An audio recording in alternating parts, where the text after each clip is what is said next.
en Facebook, Radio Caput. Desandando, desandando, desandando. Desandando. Un programa de Marcelo Dualde. Desandando, desandando, desandando. Desandando. En Caput. Hola, buenas tardes. Estamos aquí en Radio Caput, que es siempre una alegría de estar en una radio que está creciendo y teniendo la importancia que tiene cada día mayor. Así que estamos una hora antes, sí. Desandando comienza a las 8 normalmente, pero como hoy tenemos un programa especial con unos invitados muy particulares, hemos comenzado una hora antes para poder dar suficiente tiempo a la charla, al debate y además para que nuestros oyentes también puedan participar. Así que estamos con la operación técnica de Gabriela Yazán y le vamos a pedir que nos ponga las vías de comunicación. Para comunicarte con Desandando, llámanos al 43717890 y si no, nos podés mandar un mensaje a nuestro WhatsApp 156-516-4446. Bueno, voy a presentar los invitados. Hoy no voy a hacer editorial como hago habitualmente porque está muy lujosa la mesa y vamos a hacerlo rápidamente para que no haya que esperar. Está con nosotros el diputado nacional Leopoldo Moró. Hola Leopoldo, ¿cómo estás? Buenas tardes. ¿Cómo te va? Gusto de tenerte acá con nosotros. Gracias. También está el juez Juan Ramos Padilla. ¿Cómo estás, Juan? Hola, ¿cómo te va? Muy bien, gracias por estar acá. También está Gustavo López. Hola Marcelo, ¿cómo andás? Un placer. Gustavo López, que es vicepresidente de ENACOM, que es un heredero del CONFER y del AFCA, ¿no? Exactamente, y de la CNC, viene a ser el Ente Nacional de Comunicaciones. Hecho un poco... ¿Se ha recuperado un poco la esencia o esto estamos recibiendo todavía el desaguisado que había hecho el señor Aguad? No, las dos cosas. Hemos recuperado la esencia porque hemos fijado los principios que nos van a regir, que es la pluralidad y la diversidad en materia de comunicación social y la conectividad para todos en materia de telefonía y de internet, y estamos tratando de ver cómo arrancamos del -1, que es lo que nos ha dejado Aguad y Judici en estos 4 años de gobierno. Y también nos acompaña el ex diputado nacional Carlos Raimundi, ahora futuro embajador argentino en la OEA. ¿Cómo estás, Carlos? Bien, Marcelo, muchísimas gracias. Buenas tardes a todas y todos. Está ya presentado el pliego, ¿no?, para la aceptación por parte del Senado de la candidatura que ha hecho el gobierno nacional. Si está ingresado, falta la reunión de la Comisión de Acuerdos y que lo apruebe el plenario y después los trámites administrativos. Bueno, vamos a empezar con un audio que le vamos a pedir a Gabriela que nos ponga para entrar en clima, así vamos viendo cómo desarrollamos el programa. Por favor, el primero. Yo quiero comenzar por poner de relieve esto que está sucediendo esta tarde en la sociedad rural argentina.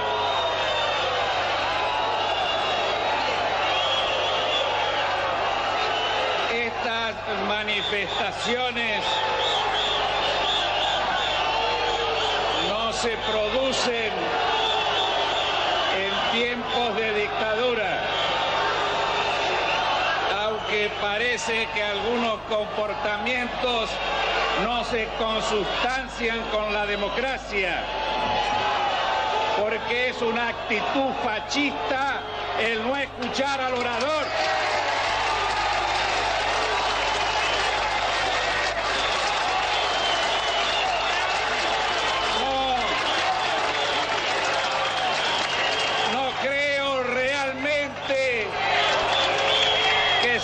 Productores agropecuarios los que tienen este comportamiento.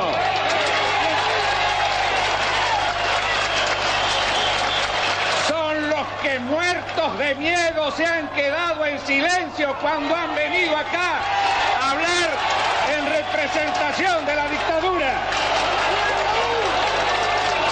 Y son también los que se han equivocado y han aplaudido a quienes han venido a destruir la producción agraria argentina.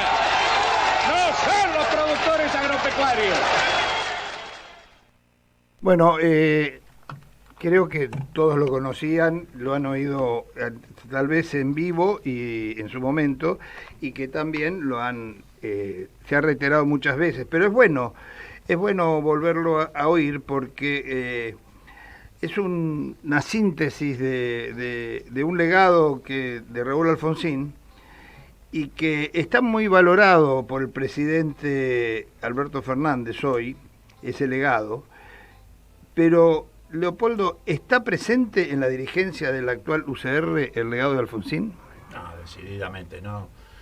En la actual dirigencia de la estructura denominada UCR, no solamente no está presente el legado de Alfonsín, no está presente el legado de Irigoyen, no está presente una historia y una tradición política que le brindó muchísimos logros, muchísimos derechos a los argentinos, con sus contradicciones, con sus idas y vueltas, como la han tenido todos los movimientos populares en nuestra patria, pero que sin lugar a dudas marcó durante décadas un surco muy importante. Yo creo que hoy la dirigencia de la UCR está perdida en el tacticaje, ya en este último tramo, dando el espectáculo lamentable de competir con figuras como Patricia Bullrich, con Pichetto, con otras figuras de Cambiemos, por ver quién se corre más hacia la derecha, creyendo que interpretan un segmento importante de la sociedad, y creo que también se equivocan, porque en todo caso ese discurso de derecha, esa pretensión de imitar a Bolsonaro, ni siquiera creo que sea representativa del 41% que sacó, o del 40-41% que sacó Cambiemos en la última elección. Creo que es representativa de algo mucho menos significativo aún que eso. Así que, bueno, nada, me parece que en la Argentina se va afirmando la idea de un bifrentismo, y que ese bifrentismo, bueno, en el caso del Frente de Todos, contiene a quienes de alguna manera u otra fueron llegando desde esa tradición radical nacionalista, popular, democrática, y en el ámbito de lo que podemos llamar el Frente Conservador, liberal o como se lo quiera denominar, también hay algunas expresiones del radicalismo, pero que no tienen el carácter genuino que tuvo la raíz histórica de nuestro partido y la identidad de nuestro partido, ¿no? Porque precisamente uno de los valores tradicionales del radicalismo ha sido el humanismo y también la defensa de los derechos humanos, y que es lo que primero ha desaparecido en esta alianza impulsada por las políticas neoliberales del PRO, que tiñeron absolutamente a la alianza Cambiemos, ¿no? Mira, hoy estamos analizando el rol del papel militar o del poder militar en la Argentina, y la conclusión es que, a diferencia del resto de América Latina, hoy el poder militar en la Argentina no existe como tal, está menguado, no es un protagonista político, y esto se debe a toda la política de derechos humanos que comienza con el juicio a las juntas. Digo, que Videla haya muerto en la cárcel, condenado a cadena perpetua y en una cárcel común, ha marcado en la Argentina un antes y un después. Y me parece que ese es el gran legado. Cuando Alfonsín asume, planteaba 100 años de democracia, porque veníamos de 53 años de golpe de Estado, de 1930 a 1983, golpe de Estado, dictaduras militares, gobiernos fraudulentos, digamos, era lo que había ocurrido en la Argentina, democracia debilitada o democracia restringida, proscripción del peronismo. Habían pasado más años de golpes militares, de gobiernos fraudulentos, que de gobiernos democráticos. Digamos, el último que había terminado, de 1930 en adelante, un mandato había sido el primer gobierno de Perón. El resto de los gobiernos democráticos no habían terminado su mandato y el gobierno conservador del 32 no era un gobierno democrático. Es decir, en 53 años vos tenías un solo gobierno, un solo periodo que había terminado su mandato. Y el resto, en el caso del derrocamiento de Perón o el golpe del 76, había terminado drásticamente. Entonces, ese legado de recomponer la democracia como sistema político, como sistema de vida, un conjunto de valores, es imprescindible. Si estos dirigentes que hoy tiene la UCR hubieran gobernado en el 83, en lugar del gobierno que tuvo Alfonsín con todos sus colaboradores y con todo su equipo, otro hubiera sido la historia de la Argentina. Y seguramente hubiéramos tenido una historia mucho más parecida al resto de América Latina respecto al poder militar y a los factores de poder. Bueno, me parece que ese legado la UCR lo abandona, no lo recoge, y algo similar pasó en el peronismo en la década de los 90 y yo creo que el kirchnerismo viene a salvar al peronismo. El problema es que el radicalismo creo que se hunde a sí mismo. Carlos, ¿compartís lo que dice Gustavo? Sí, lo que haría es simplemente una continuidad de lo que dijo Leopoldo y de lo que dijo Gustavo, porque escuchar estas palabras de Alfonsín, como a veces escuchamos la de... A mí me ha llegado, viste, ahora que están las redes y todo, te refrescan aquella vez que subió al púlpito para responderle a un cura, o las palabras contra las difamaciones que hacía de aquel gobierno el diario Clarín, o cuando él guarda el discurso que tenía previsto en el bolsillo y le dice a Reagan en la cara que hay que defender las democracias y la autodeterminación de los pueblos en América Latina, dan cuenta de que la línea histórica del movimiento nacional y popular en la Argentina no se alimenta de sellos, sino de ideas y de valores. Porque en nombre de los sellos formales se han hecho desastres y también se han hecho cosas gloriosas, las dos cosas. Entonces lo importante es seguir una línea de ideas. Y en esa línea de ideas, la confrontación de los intereses populares con los grandes factores de poder que han oprimido, que han sometido a los pueblos. Y esos 4 factores de poder, el factor de la iglesia reaccionaria, desde luego, no me voy a referir a la iglesia de la opción por los pobres, o el monopolio mediático, o los intereses de la oligarquía latifundista de la Argentina, o los intereses del imperio, son 4 factores de poder que unen, en términos de línea histórica, a Alfonsín con el kirchnerismo. Por eso estamos acá. Juan Ramos Padilla, hay una acción muy contundente que surgió de la corporación de los medios de comunicación conducidos por Clarín, parte del Poder Judicial y el gobierno de Macri, que crearon esta especie de lawfare que generó una cantidad de falsas causas apoyadas en falsos espías, con falsos documentos, todo absolutamente inconsistente, y que llevaron a tener una gran cantidad de denuncias sobre compañeros que lo único que estaban esperando lograr era meter presa a Cristina, como pasó con Dilma, como pasó con Lula, como pasó antiguamente en Honduras, y que pasó también con Lugo en Paraguay. Muerte repentina de Bonadío ¿deja impune una cantidad de delitos cometidos? Antes de hablar y decir algo de Bonadío, quería redondear un poco lo de Alfonsín desde el lugar que a mí me tocó, ¿no?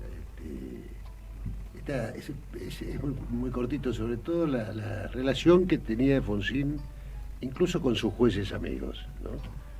A mí nunca me acusó nadie de que me apretara el Poder Ejecutivo. Yo comía una vez, por menos juntábamos en la casa de Alfredo Bravo con Alfonsín. Eso después siguió durante mucho tiempo, éramos amigos, pero jamás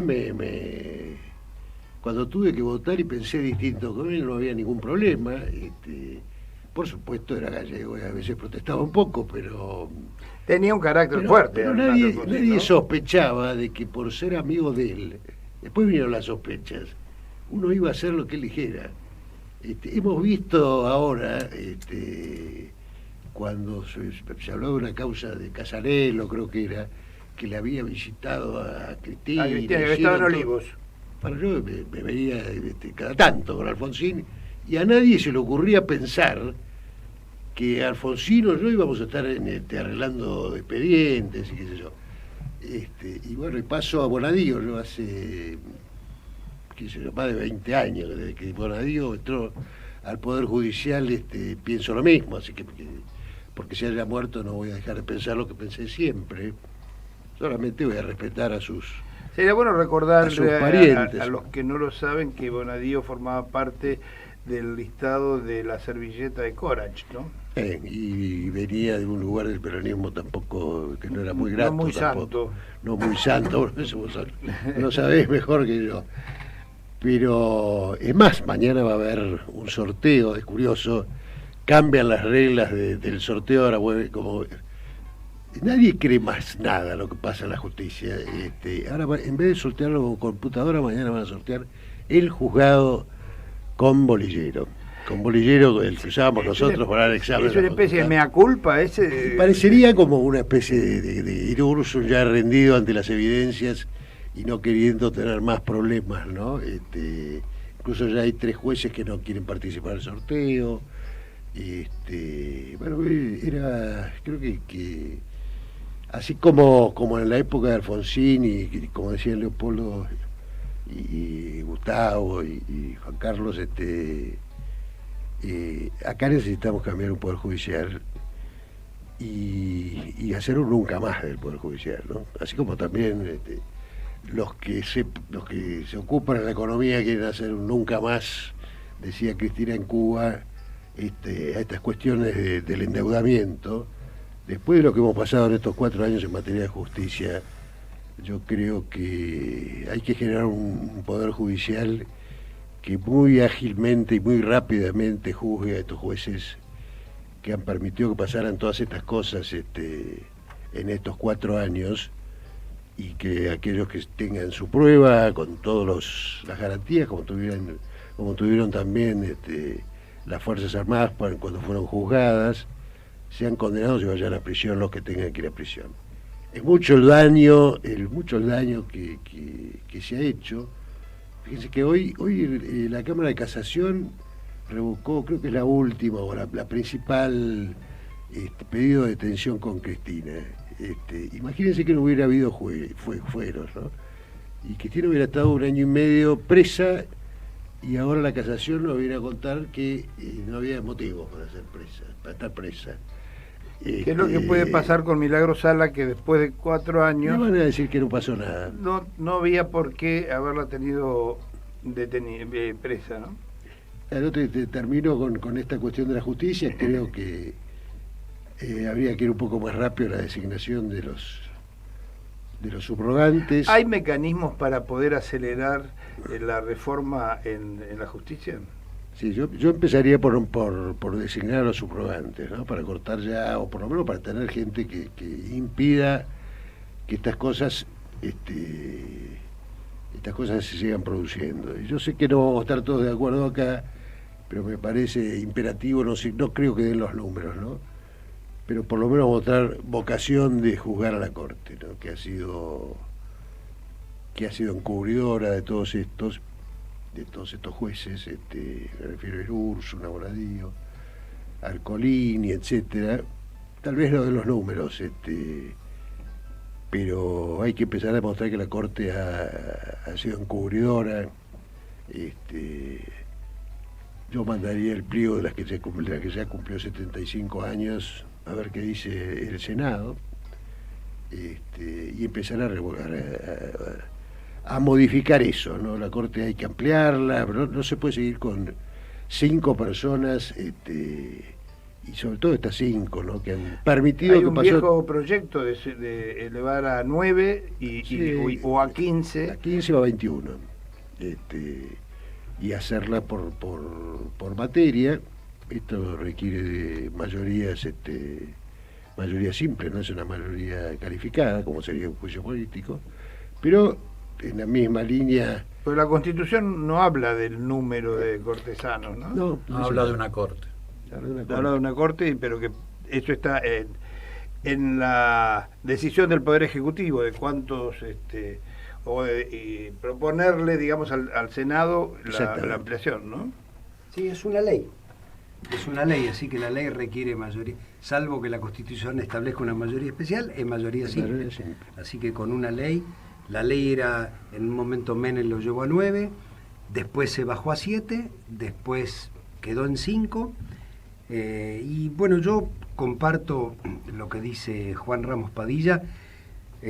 La Corte, por acción o por omisión, ha permitido todo esto y no ha actuado. Digo, lo peor es que no hay pedidos en la Corte para que revisen las prisiones arbitrarias. Está lleno de pedidos a la Corte, de incidentes en la Corte, para que resuelva las cuestiones de las prisiones arbitrarias. Con Milagro Sala lo único que resolvieron fue la prisión domiciliaria a pedido de la Comisión Interamericana de Derechos Humanos. Pero, digo, esta semana, la semana pasada tuvimos una declaración escandalosa del presidente de la Corte Suprema de Justicia de Jujuy, o del Tribunal Superior. Eso fue vergonzoso. Bueno, que en realidad no es solo la renuncia o el juicio político al presidente del tribunal. Digo, aquí lo que se pone en juego es el juzgamiento o el debido proceso y la garantía de defensa en juicio de ella en todas las causas en las que ha sido condenada, de un Poder Judicial que reconoce a través de su presidente que la orden era tenerla presa a Milagro Sala. Digo, eso no es un Estado de Derecho. El mismo presidente que lo trajo a Moro, se sacó fotos con Moro, es decir, lo tenemos en la Corte todavía, con Moro y con Bonadío Lorenzetti, ¿no? El otro que representa algunos intereses non santos para nosotros, por lo menos, o para mí. Hay un problema con las fotos, porque también hay fotos de Morales con los golpistas de Bolivia y con la hija de Trump cuando vino, así que me parece que lo de las fotos no les hace muchos favores, porque uno de los que estuvo en Jujuy se fue en un avión del ejército argentino y era precisamente uno de los más feroces golpistas que derrocaron a Evo Morales, ¿no? Sí, a ver, me parece que no hay ninguna duda acerca de la actitud complaciente en algún caso y cómplice en otro que tuvo el gobierno de Macri en la preparación de las acciones que culminaron en el derrocamiento de Evo Morales. Nosotros estamos, por ejemplo, en el caso nuestro, en la Comisión de Seguimiento de los Organismos de Inteligencia, investigando el rol que tuvo el delegado de la AFI de Argentina, de la Agencia Federal de Inteligencia, en común acuerdo con miembros de la estación local de la CIA, en algunas de las tareas que precedieron el golpe en Bolivia. Pero bueno, en este caso concreto podemos decir que hay algunas evidencias, en otras son coincidencias que tienen que ver con la complacencia que también el gobierno argentino mostró al momento del juzgamiento de Dilma, del encarcelamiento de Lula, de las acciones que se llevaron adelante en contra de Correa. A ver, el gobierno estaba absolutamente alineado con la derecha norteamericana y los grupos de intereses que se habían propuesto terminar con los gobiernos populares en América Latina a través de estas metodologías. Eso me parece que está a la vista de cualquiera. En todo caso, lo que hay que empezar a ver es si ha habido además, como nosotros creemos en el caso del golpe de Bolivia, implicaciones de otra naturaleza, de carácter ya delictivo, participativo, en el golpe, en las tareas de inteligencia previa. Ya estamos hablando de otra cosa, no solamente de una simpatía ideológica con un determinado gobierno, sino de una participación activa en operaciones de esta naturaleza. Pero volviendo un poco al tema del Poder Judicial, y lo más sintético posible, es evidente, y lo ha anunciado ya en campaña electoral Alberto Fernández y Cristina y el Frente de Todos, que hay que llevar adelante una profunda reforma judicial. Obviamente no creo, si es profunda, que la podamos llevar a la práctica en 24 horas. Me parece que eso va a exigir un debate, pero sí en el interín hay cosas que se podrían ir haciendo, ¿no? Por ejemplo, y no quiero cometer una aberración porque yo no soy abogado, no tengo ese tipo de formación, pero a mí me parece que el juzgado de Bonadío no debió ser sorteado alegremente. Me parece que tendría que haber sido previamente intervenido. Yo recuerdo algún caso de un juzgado que haya sido intervenido. Yo pedí la intervención de mi propio juzgado. Bueno, muy bien. Federal de Morón. Bueno, eso me alivia, porque entonces no estoy diciendo un disparate. Creo que... Pero la intervención de la Corte o del Consejo de la Magistratura. Bueno, pero eso, el superior puede intervenir y el Consejo puede intervenir, porque es evidente que ha habido graves irregularidades, incluso confesadas por el propio Bonadío en algunas entrevistas televisivas o colegas de Bonadío. Decían que Bonadío dijo, bueno, yo creo en el derecho procesal creativo. O sea, es maravilloso. Pero bueno, él no estaba ejercitando una cátedra, él estaba ejercitando funciones en un juzgado y tenía que atenerse estrictamente a lo que establecían las normas legales. Y bueno, todos saben las terribles manipulaciones que hubo, pero no solamente en relación a la persecución política de Cristina, etcétera, sino manipulaciones de toda naturaleza. O sentarse, por ejemplo, sobre el expediente de las cuentas de Nisman y de los aportes que Nisman recibía de personajes oscuros, servicios de inteligencia. Esa causa la tenía Bonadío y nunca avanzó un milímetro. Yo te voy a contar una anécdota personal con Bonadío. Allá por el año, ya lo habían designado juez. Se estaba discutiendo en el Parlamento, se estaba discutiendo el tema de la reforma previsional, no me acuerdo con exactitud la fecha. Y un día con el diputado Santín, que en aquella época también era diputado, lo fuimos a ver porque nosotros habíamos formulado un expediente, una denuncia que había caído en el juzgado de Bonadío. En aquella época ya le tocaba el sorteo siempre a él. La bolilla de oro. Porque había habido de parte del ministro Cavallo una manipulación de recursos del famoso 15% que se detraía a las provincias con el tema previsional, que iban a parar no al sistema previsional sino a rentas generales. Y había ahí una, no sé la calificación legal del delito. Y lo fuimos a ver, para ver cómo estaba el expediente a Bonadío. Y entonces me acuerdo que abre un cajón, pone el expediente sobre el escritorio y nos dice, no, el expediente yo lo tengo aquí. Pero les quiero decir, en aquella época ustedes recuerden que había cierto grado de rispidez entre el menemismo y Cavallo. ¿Se acuerdan que hubo un momento en el que hubo choque, el tema Yabrán, etc.? Sí. Entonces nos dijo lisa y sanamente, yo lo tengo acá, pero estoy esperando instrucciones del Poder Ejecutivo de acuerdo a cómo marche la situación política. Ese era Bonadío, digamos, ¿no?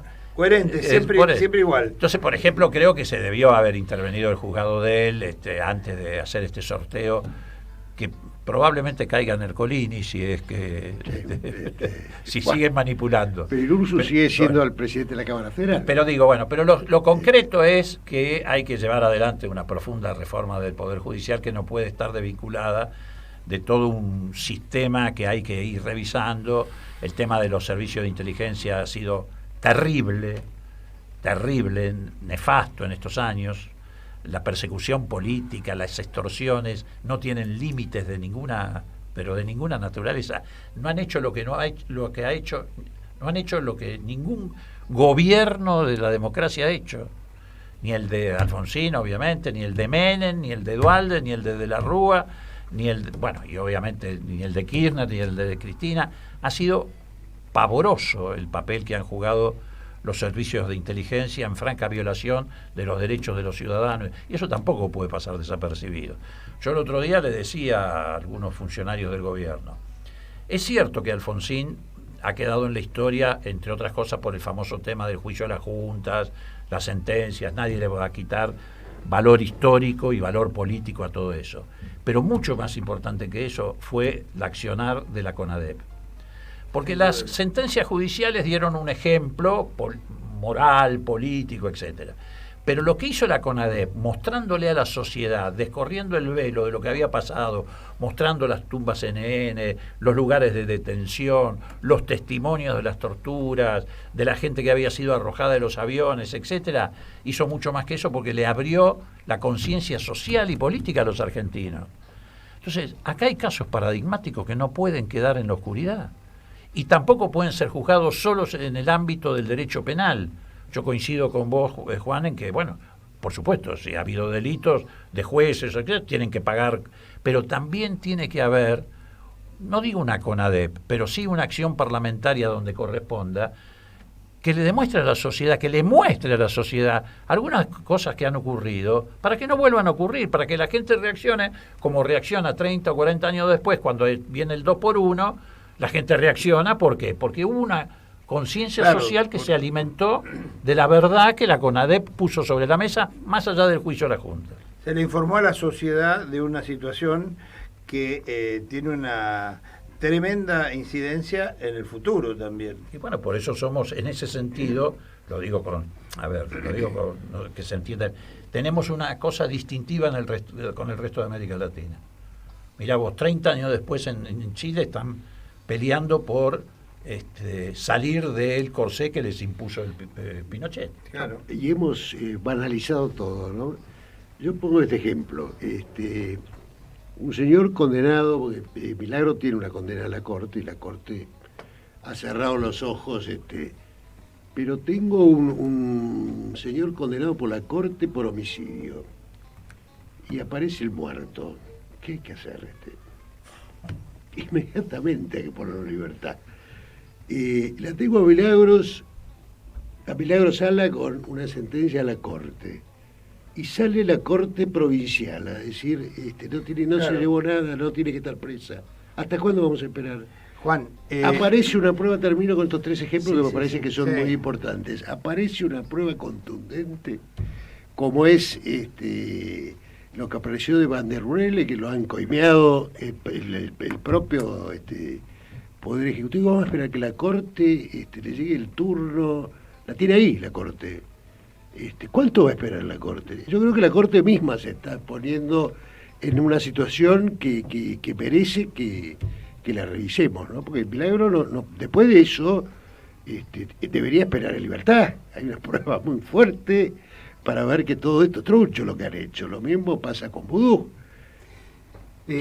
La Corte, cuando fue el atentado a la AMIA, que 10 años más tarde del atentado la Corte dice todo el procedimiento es mentira y termina encarcelando al juez, a los fiscales, y fue la tragedia más brutal que sufrió en democracia la Argentina a través de un atentado. No tenía ningún detenido la causa, sigue sin tener ningún detenido la causa y sigue sin saberse en el fondo qué es lo que pasó.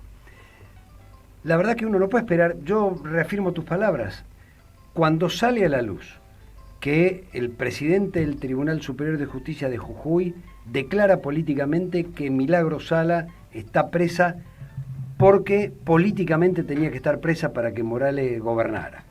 Y cuando se descubre que Van der Brelle le pusieron un hotel boutique para que declare en contra de Vudú, no podemos esperar 5 años, 2 años, 9 meses a que la Corte se aboque a una causa cuando la gente está privada de su libertad. En el caso de Julio De Vido, en una de las causas, el testimonio del falso perito y el testimonio de Marcelo D'Alessio son las pruebas para tener. Entonces, ¿cómo es? D'Alessio está preso, se sabe que el otro es un falso perito, y sin embargo, Julio De Vido sigue. D'Alessio está preso y el perito está procesado. Te condenaron por homicidio Y apareció el Claro, cadáver caminando, cadáver está vivo. claro. A ver, sobre este punto, sobre este tema, si uno está chillando contra los abusos que cometió el poder sobre la justicia independiente, que la cooptó, no puede hacer lo mismo, ¿no? Perfecto, eso estamos de acuerdo. Pero una cosa es no avasallar la independencia del Poder Judicial y otra cosa es no utilizar una combinación de dos factores que me parece que deberían converger en esto, que es el estado de opinión, el estado de ánimo de la sociedad, que en un 99% comparte que en la Argentina no hay justicia, es decir, que te da un caldo de cultivo para que una reforma profunda del Poder Judicial sea asimilada por el grueso de la sociedad, y el liderazgo político de un gobierno nuevo, de un gobierno de cambio. Eso no es intervenir de manera directa sobre la justicia. El presidente lo planteó claramente, lo planteó en la campaña y lo planteó claramente en su discurso inaugural.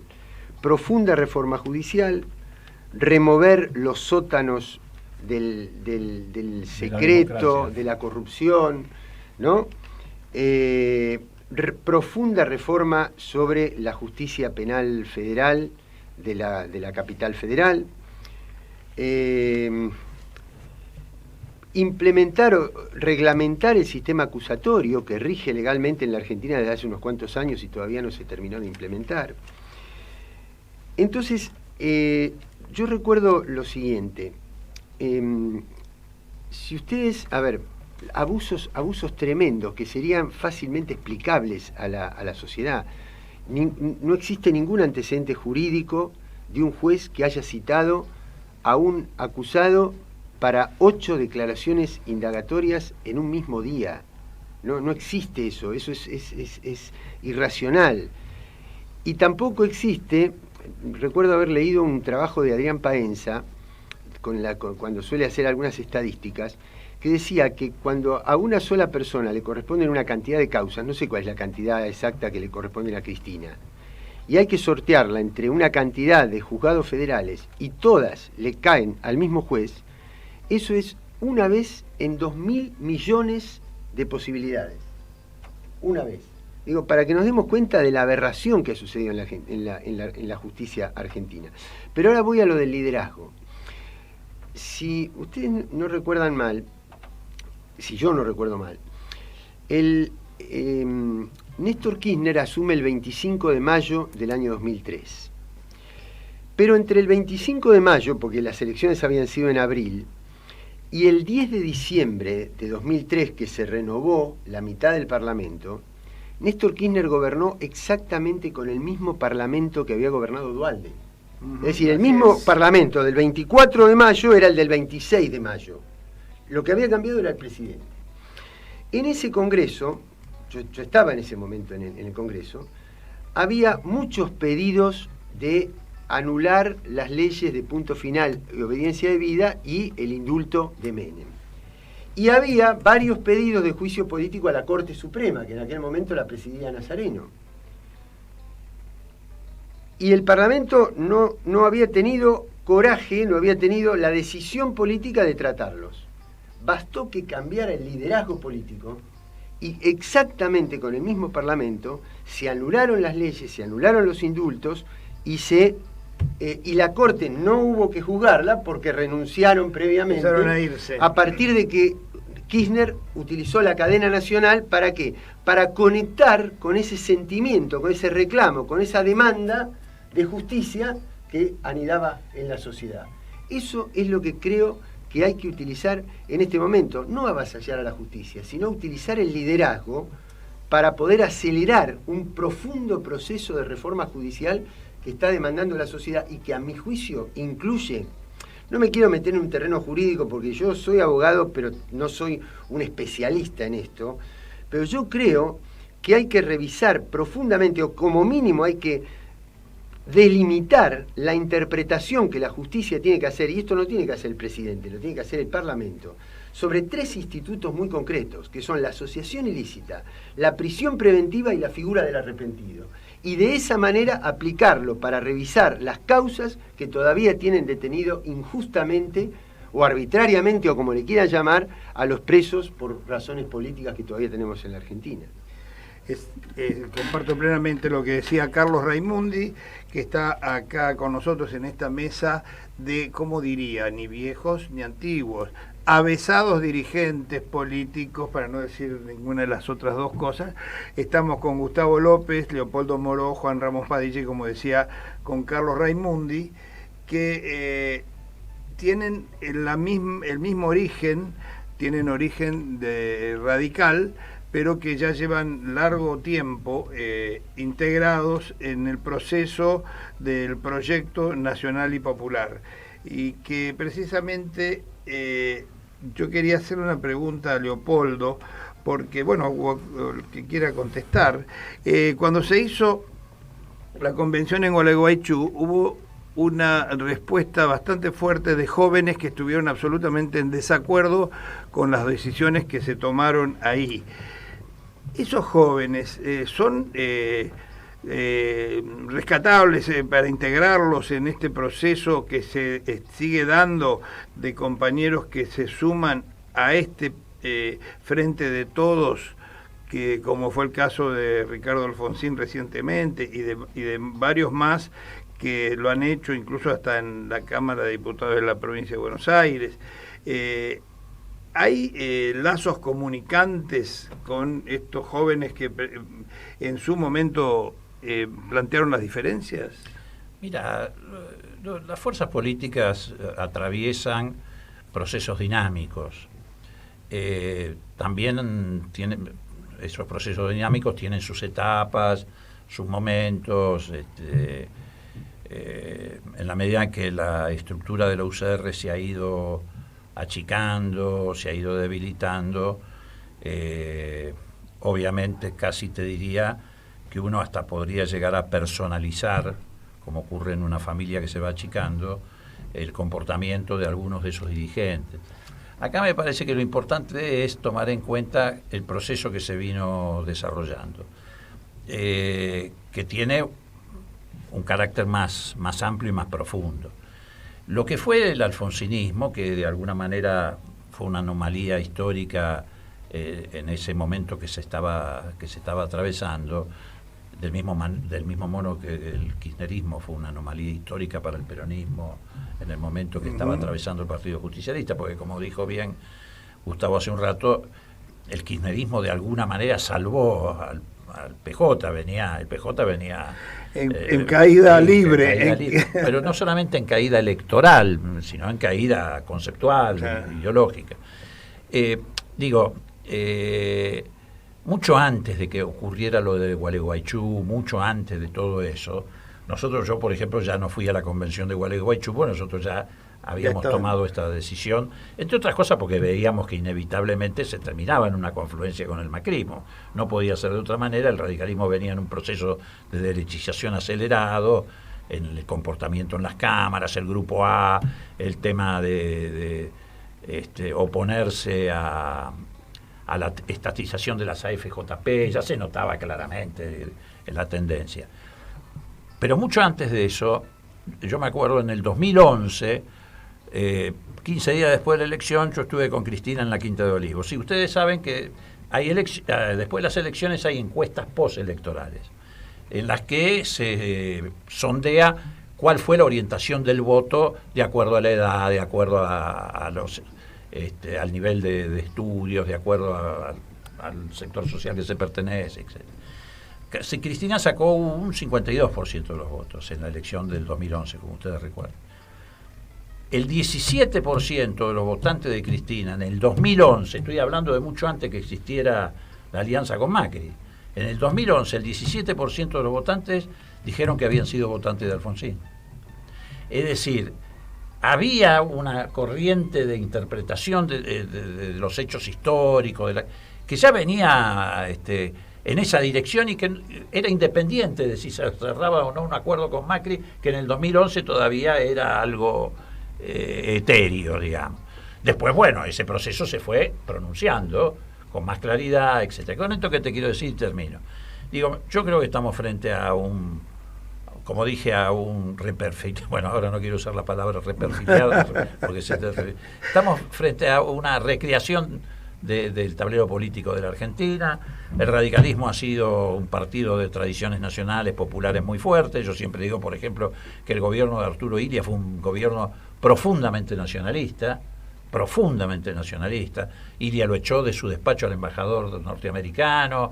Illia le pidió la renuncia a Onganía cuando se negó el gobierno argentino a participar de la invasión a Santo Domingo, cuando Onganía, que venía de estudiar en las escuelas de las Américas, le exigía eso, anuló los contratos de petróleo, etcétera. Doña Tibia se enfrentó con los laboratorios extranjeros. Bueno, muy bien, toda esa tradición. Yo siempre digo, incluso los que eran antiperonistas y gorilas en el radicalismo del pasado, por lo menos tenían sentido nacional, eran gorilas o antiperonistas, pero con sentido nacional. Claro. Pugliese, Illia, pero eso se perdió totalmente. Entonces, digo, estamos frente a una nueva realidad. Hoy el radicalismo está reformulado en las expresiones que nosotros representamos. Nosotros nos llevamos el alfonsinismo del partido, ahora se fue el apellido Alfonsín, así que no les queda ni eso. Así que bueno, estamos en otra parte de la historia. El socialismo pasó lo mismo, fíjate. Sí, claro. Bueno, los gorilas por un lado y... Claro. Bueno, esa crisis el socialismo lo tuvo en pleno gobierno de Perón en la década del 50. Una pena en el caso del socialismo, porque los años que tardó el socialismo en volver a unificarse entre Esteves Boero y Alfredo Bravo, digo, eso llevó muchos años, muchísimos años.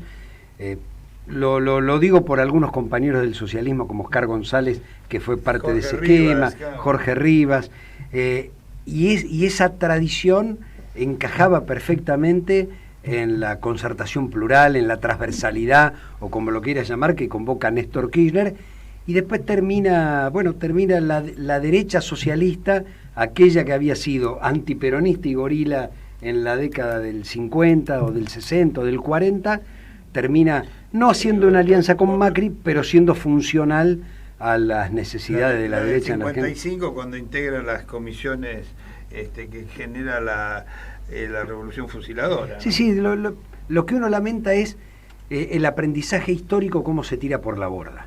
Digo, cómo se tira por la borda. Porque Alfonsín construye su discurso contra la dictadura militar, levantando las banderas de lo mejor del radicalismo, pero convocando desde lo mejor del peronismo, desde lo mejor del socialismo, digamos, y esa misma convocatoria después la vuelve a hacer Néstor Kirchner 20 años más tarde, que es, desde mi punto de vista, el que consigue plasmar algunas cosas en materia económica que Alfonsín pregonaba y no pudo. Con la democracia se come, se cura y se educa. Tardamos 20 años de democracia en poder lograrlo. Bueno, esa es la continuidad histórica. Y del otro lado, por eso la idea de Leopoldo del biferentismo, del otro lado también hay peronistas radicales. No hay que olvidar que Pichetto fue el compañero de fórmula de Macri. Y activo dirigente del PRO actualmente, ¿no? Bueno, entonces, digo, y después están los conservadores, que están los oligarcas de siempre, más la UCR, más un sector del peronismo. Creo que todavía esto no tiene nombre. El Frente de Todos estamos un montón que venimos de muchos lados, pero con una idea clara de modelo nacional, popular, latinoamericanista, productivista, feminista. Bueno, y del otro lado están los conservadores de siempre, que lamentablemente, bueno, incluyen algunos personajes, y en el caso de la UCR, a la estructura partidaria completa, que ha quedado cada vez más flaca. Así es, quiero agradecer un mensaje que ha llegado de Gustavo Paura, que dice: gran programa, gracias Marcelo por traer a debate temas que nos importan. Saludos a Moró, Raimundi, López y Ramos Padilla. Gracias, Gustavo. Carlos Raimundi, estábamos recién escuchando la descripción que hacía Leopoldo de la situación en Latinoamérica. Es una situación que a vos te va a marcar en lo inmediato, porque vas a tener que ir a debatir, a plantear la posición argentina, que no es la que tenía hasta ahora, a partir del cambio de Raimondi, se llamaba el otro, ¿no? Raimondi por Raimondi. Sí, no sé cómo resumir en pocas palabras la situación de América Latina, pero sí es un contexto muy delicado, muy difícil. Ha cambiado el mapa político respecto al que teníamos hace una década. Pero ahí el presidente encontró una manera de decirlo que a mí me parece inteligente. Y es que la Argentina en este momento, es cierto, no está sintonizando en términos ideológicos, en términos programáticos, con la mayoría de los gobiernos de la región, pero está sintetizando con las luchas populares. Y quienes estamos acá creo que compartimos que la historia grande la escriben más las luchas populares que los gobiernos que coyunturalmente puedan estar en el poder. Por lo tanto, el ciclo para recuperar una América Latina más integrada, más defensora de sus recursos, más luchadora por la igualdad y demás, está abierto. El neoliberalismo, habiendo conquistado el gobierno de Brasil, y cuando en el 2015 conquistó el gobierno de la Argentina, pensaba que había llegado a la región para quedarse. Y no es así. Y no es así por dos razones. Primero, por los ciclos que abrieron los pueblos que están luchando en Chile, en Colombia, en Ecuador, mismo en Bolivia a posteriori del golpe de Estado. Pero tampoco es así por la situación de la Argentina, que a mí me parece que es la que en este momento está en mejores condiciones de transmitir un mensaje. ¿Por qué? Porque creo que la Argentina combinó las movilizaciones callejeras que supimos hacer en estos 4 años de resistencia al neoliberalismo con organización política y social, que me parece que es el tramo que le falta a estos procesos de movilización en América Latina. La conclusión que te diría rápidamente es: yo creo que es indispensable que los pueblos salgan a la calle, pero creo que eso no debería convertirse en una cuestión crónica, sino tratar de encauzar esas movilizaciones en una organización política, social, sindical, de unidad, digamos, de todos los factores que construyen el campo popular en los distintos pueblos para poder disputar el poder y para poder recuperar el poder del Estado. Porque para cambiar la ecuación política no alcanza uno solo de los dos factores. Si vos tenés solo el Estado y no tenés base social y organización política, no. Si tenés solo movilización callejera y no disputás el Estado, tampoco. Es lo que está sucediendo en Chile ahora. Claro, entonces creo que la Argentina está, no porque yo tenga ninguna pretensión de darle ejemplo a nadie, simplemente de transmitir un mensaje de que es posible construir una unidad mirando cuál es la contradicción central, porque indudablemente en los distintos países hay matices, en el frente de todos hay matices, pero se optó por priorizar la contradicción central, que era terminar con el saqueo de un gobierno terrible como el que tuvimos en estos últimos 4 años. Sí, hay quienes lo simplifican diciendo que el problema que hay en los países hermanos es que no existe el peronismo, que el peronismo es el que le da la organización y el deseo de ejercer el poder realmente cuando se producen las situaciones que vos estabas enumerando, ¿no? Vamos a agradecer también otros mensajes más que nos han llegado, que uno es de Alejandro Königsberg. Muy bien, muy buen programa. ¿Qué figuras? Dice Alejandro Königsberg. Excelente. Y Andrés Aracho dice: programón, Marcelo, te felicito. No, felicitame por la idea que tuve de invitarlos a ellos, que son quienes están haciendo el programa. Y ahora le vamos a pedir a nuestra operadora, a Gaby, que nos ponga una tanda, y con eso vamos a poder reacomodarnos un poquito. Radiocaput.com. Estás conectado. Estás en Caput.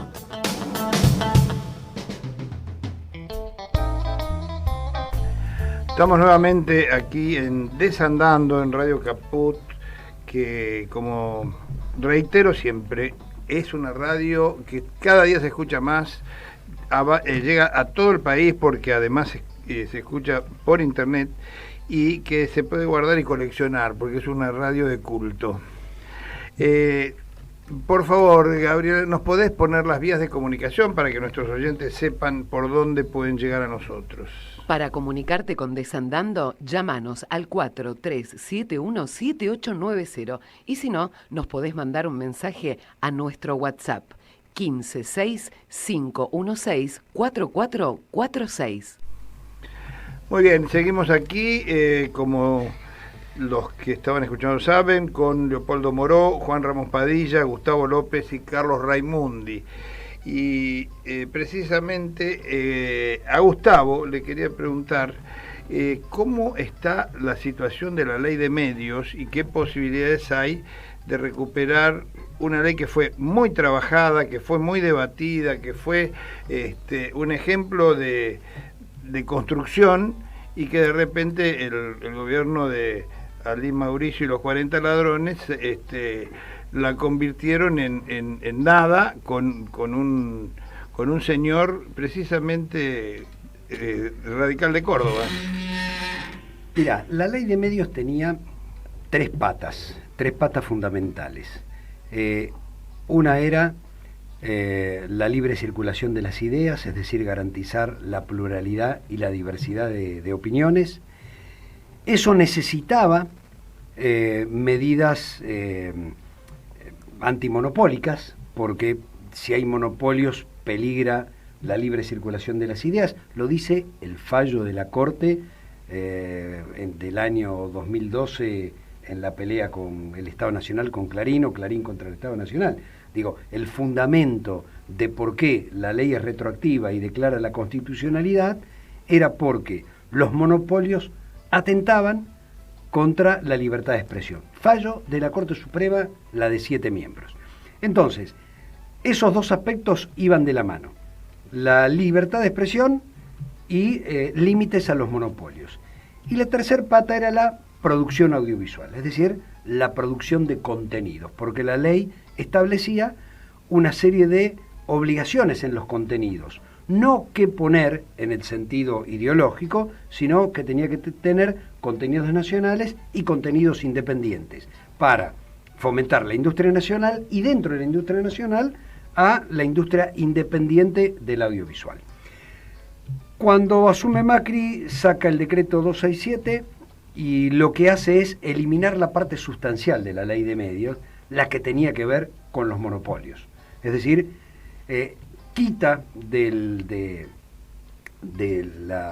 la jurisdicción de la ley a lo que eran los cables y pone a los cable operadores como empresas TIC, empresas de nuevas tecnologías, como si fuera cualquier proveedor de Internet, sin darse cuenta que ahí estaba el corazón de los contenidos y el corazón del negocio. Pero además, como hace eso para salvar un negocio, genera un vacío legal y es quién controla la tercer pata, porque vos decís, destruís una, que es el tema antimonopólico, pones en peligro la otra, que es la libre circulación de las ideas y la libertad de expresión. Pero como lo hiciste todo simplemente para favorecer a un grupo de medios, la tercer pata, que es la producción de contenidos, quedó tambaleando. ¿Por qué? Porque quedó un vacío legal, porque si dejaban de ser radiodifusión, por decirlo de alguna manera, y se convertían en empresas de tecnología, ya no estaban bajo la ley de medios, sino que estaban bajo la ley de las empresas tecnológicas, ¿sí? Que es la ley de Argentina Digital. Bueno, esto es lo que pasó con la ley de medios con ese objetivo. El tema es que pasa 10 años después de la sanción de la ley de medios. Es decir, la ley es del 2009, estamos en el 2020. Muchas de las cosas que se regulaban quedaron obsoletas. Entonces nosotros tenemos un doble problema. Por un lado, una ley vigente, que es la ley de Argentina Digital, lo que quedó en pie, y la ley de medios, lo que quedó en pie, que es muy útil para muchas cosas, y el decreto de necesidad y urgencia, que destruye lo positivo de la ley y que te deja una regulación que hay que actualizar de manera permanente, porque las tecnologías van tan rápido, pero tan rápido, que hoy la ley de convergencia es una necesidad. no importa si pasa todo por el inalámbrico o pasa todo por un caño, pero va todo junto. Es decir, nadie te ofrece servicios por separado, no existen más, y ahora todos te ofrecen cable, internet, telefonía, absolutamente todo junto. Entonces, tiene una particularidad, que uno de los abogados que más trabajó para tratar de que la ley no entrara en vigencia y puso sus conocimientos al servicio del Grupo Clarín, hoy es el presidente de la Corte. Bueno, ha pasado esto. Entonces, uno que se plantea en una sociedad democrática. Leopoldo lo ha planteado en los 2 años que lleva como presidente de la Comisión de Libertad de Expresión. Sin libertad de expresión no hay calidad de la democracia. El gobierno de Macri, por acciones directas e indirectas, atentó contra la libertad de expresión y por ende contra la calidad de la democracia. Cerraron radios, cerraron diarios, se persiguió a periodistas, se persiguió a dueños de medios que terminaron encarcelados, exactamente, y esto significó la pérdida de 4.000 puestos de trabajo en el sector, y esto significó cerrarse voces en el sector. Nosotros tomamos una decisión política cuando asumimos ahora en el cargo, que fue establecer 16 puntos centrales, pero te lo resumo en 2. En materia de comunicación social, garantizar la pluralidad y la diversidad para garantizar la libertad de opinión. En materia de tecnologías de la información, es la conectividad de teléfono, de internet, para que todos tengan el mismo derecho al acceso. Y para que la gente lo entienda, porque a veces no se entiende de qué está hablando uno, me viene a ver un intendente, Yataití Calle, un pueblo de Corrientes, y el tipo me dice: no tengo banco ni cajero automático en mi pueblo, porque no tengo conectividad. Entonces, el banco no es el de antes, de hace 50 años, que trabajaba en el pueblo porque la cuenta estaba en ese banco, sino que los bancos, el comercio, la industria, opera en red. Entonces no puede haber un cajero porque porque no hay conexión a internet. Y si no puede haber un cajero, no hay actividad económica. Y la gente se tiene que ir al pueblo de al lado para poder sacar plata del banco. Entonces nos pusimos 2 objetivos: la interconexión a través del sistema que sea y con una fuerte presencia del Estado, y además garantizar la pluralidad. Con las herramientas que tenemos podemos avanzar, pero evidentemente a medida que se avance hay que discutir otras cosas que van a requerir otras herramientas legislativas. Ahí se viene una discusión por el 5G, que es la nueva tecnología, se viene una discusión por el loteo o qué se va a hacer con el espectro radioeléctrico, se viene una discusión de lo que se llama el apagón analógico. En el 2021 todo tiene que ser digital y nada puede ser analógico, y este sector, además de ser el más influyente en materia política, porque en definitiva lo que genera es los contenidos que todos terminamos discutiendo, que es el sentido común, además es un negocio tremendo, y uno de los más dinámicos de los últimos años, junto con los servicios públicos y el petróleo en la Argentina. Clarísimo, Gustavo, clarísimo. Juan, yo tengo 2 preguntas. Una, la primera: si tiene 4 patas, mueve la cola y ladra, ¿qué es? El urso. ¿Hay presos políticos en nuestro país? Mira, me parece que es una discusión que no tiene sentido. Vos sabés que los abogados, cualquier tema que anda suelto por ahí, tenemos una biblioteca cada uno. Me parece que hoy lo importante es que ponerlos en libertad en forma urgente aquellos que sabemos que no tienen que estar presos, y ya sea por las razones que fuere, y además los que sabemos que están presos por tener determinada ideología. La discusión que están planteando ahora, la verdad que yo no quisiera entrar en eso, porque hay mucha gente interesada en separarnos, dividirnos. Me parece una discusión para tener a la facultad, pero que no nos hace bien. Lo que nos hace bien es ponernos a trabajar muy rápidamente para que aquellos compañeros que están presos estén en libertad cuanto antes, salvo que hayan cometido algún delito, y bueno, ya dijimos más o menos algunos de ellos, y que los juzguen, porque van a ser absueltos la mayoría. Es decir, la causa de los cuadernos, ya vimos que hoy se empezó a caer, se están cayendo todas las causas, están apareciendo, está saliendo la mugre para afuera, y lo importante es que esto no se repita nunca más. El problema son los tiempos, porque estamos de acuerdo que tienen que salir, no por un indulto, que sería una cosa que los propios presos no quieren, porque no quieren ser perdonados de algo que no... A los inocentes no se los perdona. A los inocentes no se les perdona. El gobierno en algunos temas está un poco retrasado, y este tema, los compañeros están presos, es un tema muy difícil de poder explicarle que tienen que seguir más tiempo presos porque hay un proceso muy lento para poder abordar la problemática de ellos, ¿no? Por eso digo que que hay que cubrir muy rápido las subrogancias y, como decía Leopoldo, revisar estas barbaridades, ¿no? No puede ser que Irursun siga siendo el dueño del bolillero y tenga una cámara que la ordena como él quiere. La sala de Irursun es Irursun. El juzgado Bonadio está lleno de cosas que han sido el sustento de muchas de las causas inventadas. Lo de la corte ya lo dije, y alguna vez, pero bueno, yendo al punto, no me quiero ir, del punto concreto es, hay cosas que se pueden hacer urgentes, y que deben ser urgentes, porque la libertad de algunos compañeros no admite que la sigamos dilatando. Y después ir a una reforma así muy profunda, y pensar también en algún momento en alguna reforma constitucional que tenga que ver con el Poder Judicial, con los monopolios, con todo lo que se dijo acá, con los monopolios, con la posibilidad, con el tema de la deuda, y varias cuestiones que han tomado mucha actualidad con este terrible gobierno que tuvimos en estos 4 años.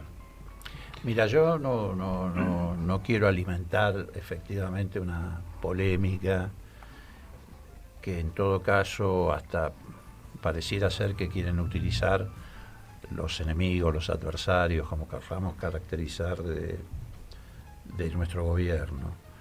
De todas formas, tampoco quiero ser inconsecuente con mi forma de pensar sobre esto. Yo creo efectivamente que en la Argentina hay presos políticos. Presos políticos que han sido arbitrariamente detenidos, para incorporar el concepto de arbitrariedad, a través de una acción judicial de carácter absolutamente ilegal, que atropelló todos los derechos del ciudadano, la defensa en juicio, etcétera, etcétera, etcétera, etcétera. No es la primera vez que pasa en la Argentina, en realidad. Lo que pasa es que es la primera vez que es utilizado como sistema. En el pasado ha habido también situaciones de este tipo. Por ejemplo, en el año 52, pero esto no lo digo para reavivar confrontaciones del pasado, pero en el año 52 a Balbín le dan el desafuero en la Cámara de Diputados y a pedido de un juez, que lo mete preso por desacato, y está 1 año preso en la cárcel de Olmos, si mal no recuerdo. Lo indultaron. Sí, Y después, a ver, nadie dudaba que era un preso político. Después aparecieron, vos te acordás, la famosa Cámara Federal, el Camarón. Exacto, en el Camarón 70. Encanó, para decirlo en términos, a medio mundo. Y todos teníamos la certeza de que eran presos políticos, más allá de que tenía un formato legal. En el periodo de transición dramático que hubo entre el 74 y 75, bueno, después la muerte de Perón, ahora no me acuerdo bien, también hubo mucha gente que fue condenada por tribunales, que además hasta tuvieron, mirá vos lo que es la Argentina, la suerte de ser condenados antes del golpe de Estado del 76. A varios les salvó la vida. Bueno, y yo me recuerdo, Juan, cuando llegó Alfonsín al gobierno, se encontró con que había gente condenada teóricamente por el Poder Judicial, pero hubo que sacarlos de la cárcel porque eran... Digo, con esto no estoy diciendo que el gobierno de Alberto Fernández tiene preso político, eso es un desatino, un disparate. No. El gobierno de Alberto Fernández hereda presos políticos detenidos por sentencias arbitrarias y procesos arbitrarios que, como bien dice Juan, hay que resolver rápidamente. Y ahí entra a jugar lo que decía Carlos recién, el tema del liderazgo político. Yo creo que en su momento, cuando el presidente, que ya ni siquiera todavía no era presidente, era candidato, dijo acá hay detenciones arbitrarias, le estaba diciendo a la justicia, señores, pónganse la pila. Bueno, habrá que decírselo con más énfasis, señores, pónganse la pila, porque como bien dice Gustavo, casi todas estas causas ya han llegado a la Corte, por nulidades, pedir... Bueno, señores, pónganse la pila. ¿Por qué? Porque está en juego la libertad de las personas. Hay cosas que son insólitas. Mirá, hay causas que la justicia ni siquiera se anima a llevar adelante. La del dólar futuro y el memorándum está lista para juicio oral hace ya ¿cuánto? Un montonazo. Y los tipos no se animan porque es tan grande la payasada, la arbitrariedad, etcétera, que no se animan. No se sostiene para nada. Bueno, van a hacer el juicio oral un mamarracho. Tampoco podemos convivir eternamente con eso. Efectivamente hay que hacerle una fuerte demanda a la Corte que termine con esta falacia, y hay que hacerla. Mira, el otro día leí, no sé si fue Estela Carlotto, alguien, o Nora Cortiñas, alguien que dijo, bueno, si esto sigue así, el 24 de marzo la marcha hay que hacerla frente a la Corte. Sí, claro. Esto sería un tiempo que los presos no pueden esperar. Por eso, entonces, ahí está la búsqueda de las resoluciones urgentes. Yo creo que Carlos tiene mucha razón cuando dice que es el Congreso y qué sé yo. Pero la verdad que la ley dice lo que los jueces dicen que dice. Entonces no... Yo creo que la necesidad de ser la justicia, pero cuando la justicia no es, hay que apelar a otras herramientas que te da el nuevo poder político. Por más maravillosa que sean las leyes, con una corte de estas características y con los jueces que tenemos hoy instalados, la ley dice lo que los jueces dicen que dice. Así que mientras tenemos estos tipos que dicen lo que dicen y hacen lo que hacen, y además solo tienen la posibilidad, vos tenés 12 tipos que solo se pueden juzgar entre sí, 12 más 4 en la Cámara, que deberían ser 6, entonces todos se tienen enganchados entre sí de algún lado y de otro. Esto es un absurdo. Esto se puede cambiar muy rápidamente, más allá de la reforma. No sale un peso fusionar ya alguna parte de los tribunales orales para que con un agregado en la resolución, pues tal como se ha hecho, dándole acuerdo al Senado o sacando una ley, tantos tribunales orales pasan a la justicia federal y otros tantos, y después veremos con la reforma. Pero no podés dejar que estos tipos sigan solos manejando todo lo que es Comodoro Pi, donde pueden desaparecer pruebas, donde lo que dice Leopoldo, ahí hace falta un interventor, no un sorteo mañana. Sí, es... Claro. No, yo quiero abonar... El modelo de juez, perdóname, y termino. El modelo de juez no tiene que ser el modelo académico, porque uno puede tener 800 cuadritos que te dan en la facultad, donde también va los sectores más de derecha, la facultad de Derecho, y los tipos que van de tribunales a la facultad y de la facultad a tribunales. Muchos de esos cuadritos son de los cursos a los que cursos fueron Clarín, inventados por Clarín y que llevaban a Miami. El modelo de juez tiene que ser otra cosa, no el académico, sino que el tipo que pisa la realidad, que la gente lo conoce, que no habla más en latín. Eso es lo que hay que cambiar también. Pero bueno, abonando un poco a lo que decía Leopoldo, Carlos, a lo que decís vos mismo, Juan, yo pienso lo mismo, digo, entrar en la discusión de si detenciones arbitrarias o pesos políticos, me parece que Leopoldo le dio clarísimo el esquema que hay que darle.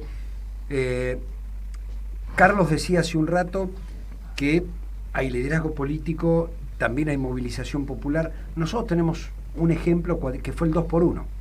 Cuando la Corte saca ese fallo bochornoso de aplicación del 2x1 a los genocidas, hay 1 millón de personas que salen a la calle, una indignación colectiva, una actuación urgente del Congreso que saca una ley aclaratoria que era insólita la ley aclaratoria, y termina dando vuelta el fallo de la Corte, porque le da una excusa a la Corte, en todo caso, para volver a fallar y salvar su propio pellejo. Que además ¿sí? Ese fallo de la Corte es totalmente dudoso desde el punto de vista de su juridicidad. Sí. El problema era que coincidía con una cuestión política, social, cultural del momento, Digamos. que es lo que tiene que hacer la justicia. Bueno, ahora la Corte, que fue cómplice de todas estas acciones de los jueces que con el lawfare, con los servicios de inteligencia, metieron preso a dirigentes sociales y políticos. Cuando uno ve que Zanini estuvo preso 4 meses por haber inicialado un decreto como secretario legal y técnico, ¿sí? En esa cosita que queda al costado, para mandarlo al Congreso, esa fue la única intervención de Zanini. Claro, inicialar un decreto para que del Poder Ejecutivo vaya al Poder Legislativo, y después se comió 4 meses de prisión por inicialar un decreto que fue un memorándum que luego aprobó el Congreso con ese criterio. No estaba imputado por el fiscal. No, claro. Sí, Zanini no estaba imputado por el fiscal. Fue una decisión del juez meterlo preso, una cosa insólita. Bueno, los empresarios, el caso de Gerardo Ferreira, que fue preso por no querer decir que Cristina lo había sobornado. Es decir, bueno, a ese juez ya no se le puede hacer juicio político porque fue Bonadío, que es el que murió. Por eso yo le decía a Juan, ¿cuántos delitos quedan impunes con la muerte de Bonadío? Porque este señor cometió delitos. Sí, pero queda vigente la doctrina Irursum, que tiene con prisión preventiva a gente que no tiene condena firme. Que no puede entorpecer el proceso y que no se va a fugar del país. Uh-huh. Bueno, la oportunidad histórica del reclamo, el reclamo de justicia que hay, me parece que no la podemos dejar pasar. Estos ciclos de la justicia donde reina la hipocresía, ¿no? Porque yo decía hace un rato que antes no importaba que fuera radical, que fuera peronista, que fuera socialista, y estaba bueno que la gente además supiera, pero se confiaban los jueces, sean del partido que fuera. Y bueno, hoy también tenés jueces en la Corte que han sido diputados, ministros, toda esta hipocresía que hay, que vos ves a los jueces que dicen acá no se hace política, pero andan corriendo a los senadores para que den acuerdo por los pasillos de tribunales, del Congreso, llamando por teléfono, y toda esta hipocresía que hay en el Poder Judicial. Tenemos una oportunidad histórica de cambiarla. Hay que resolver este pequeño tema y empezar a trabajar en eso. Y como decía Leopoldo, hay mucha gente interesada que nos paremos en estas discusiones, que son pequeñas pero son urgentes, para no poder hacer las reformas importantes que necesita el Poder Judicial. Los jueces tienen que empezar a hablar de la realidad. Los jueces tienen que conocer los barrios. Los jueces tienen que caminar por las villas. A mí te doy un ejemplo, ¿no? Me hace gracia, en las probation se suelen poner tareas comunitarias. Yo no pongo tareas comunitarias y el fundamento es: no hay trabajo. Yo no te voy a ordenar hacer un trabajo sin remuneración en un país que no tiene trabajo. Entonces, por eso soy un juez que hace política. No, es un tipo que mira qué es lo que está pasando en el país. Esos son los jueces que necesitamos. No jueces que van a la facultad y le dan un papelito. Bueno, quería agradecer los llamados, los petiteros, Juan, están muy activos. Enorme programa, un gran abrazo a Leopoldo, Gustavo, al Negro y a Juan de calidad. Gracias Marcelo Dualde, Claudio Orellano. La voz del Estadio de Boca. Volvió una noche. Ese fue el remate final del año. Larry Levy dice: excelente programa, saludos a los radicales díscolos. Daniel Carvajal: reflexión y pensamiento racional de gente lúcida, representativa, levanta la calidad del debate y siempre es muy bienvenida, se agradece. Tenemos algún otro que después los vamos a ir leyendo. Carlos ¿Qué expectativa tenés en cuanto a los tiempos para poder empezar? Porque son varios los pliegos que se han presentado en la Cámara con distintos... Creo que el tuyo fue también junto con el de Alfonsín, ¿no? Los pliegos se presentaron el de Chacho Álvarez, el tuyo, el de Alfonsín y algún otro más, ¿no? ¿Te han dicho algo de tiempos? ¿Empezaste a hacer la valija? ¿Cómo está la cosa? No, yo no me quiero arrogar ningún título antes de tiempo. Sé que el 18 está convocada la Comisión de Acuerdos del Senado. Si te digo con quiénes más, no sé, te miento porque no lo sé. Para mí, la verdad, esto que no lo esperaba, digamos, es un acto de militancia política, no es un hecho diplomático, ni mucho menos. Y si realmente se concreta, voy a seguir trabajando por lo que trabajamos toda la vida,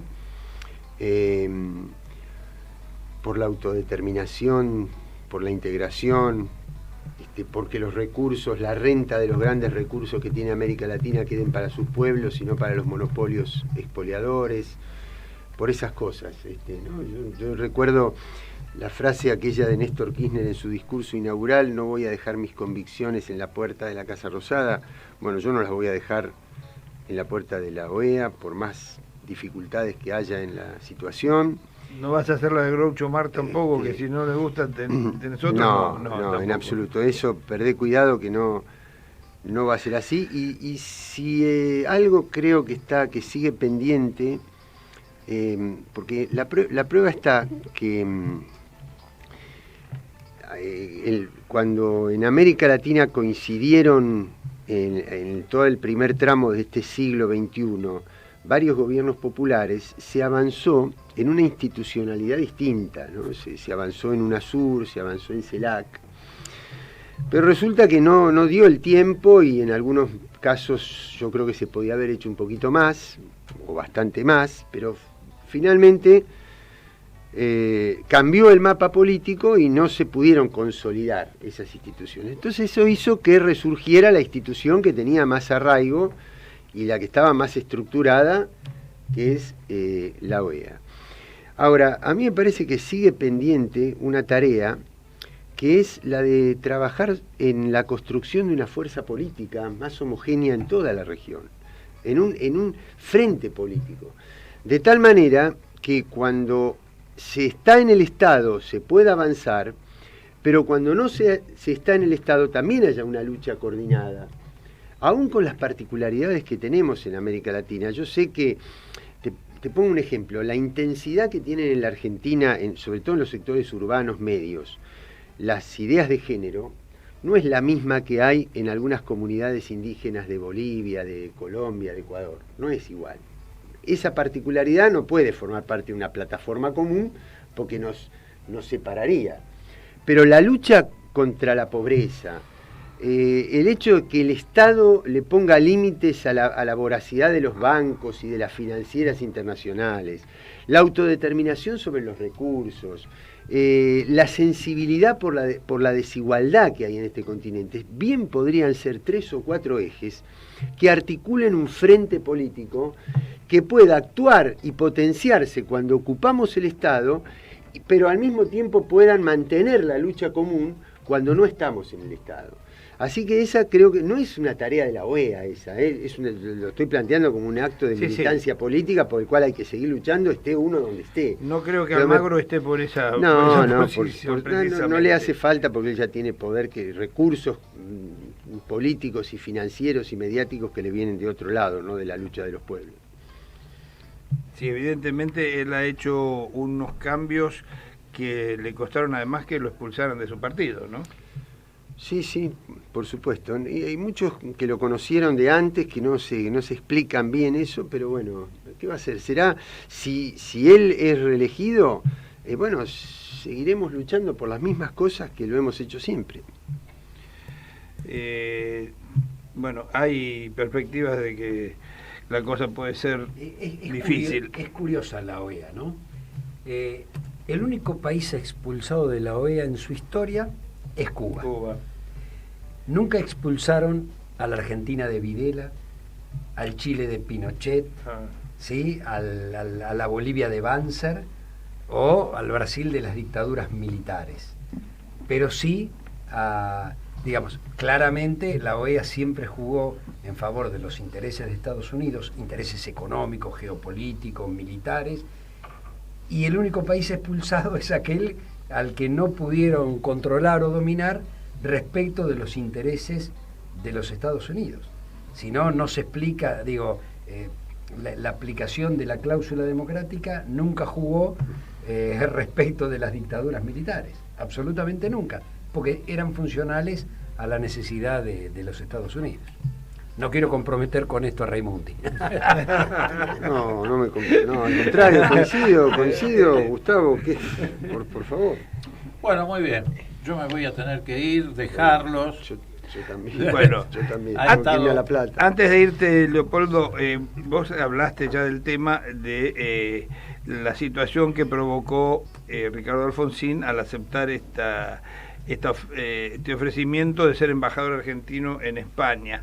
Ahora, hasta ese momento lo habían ninguneado, lo habían tenido olvidado, no le habían hecho caso, no le habían dado ningún lugar sus antiguos compañeros. Ahora lo viven como una traición, como una gran ofensa se ha ido con el monstruo, porque están con una desesperación pública y enorme, ¿no? Sí, a ver, no todos en realidad. Ha habido expresiones de todo tipo, algunas un poco más marginales, otras.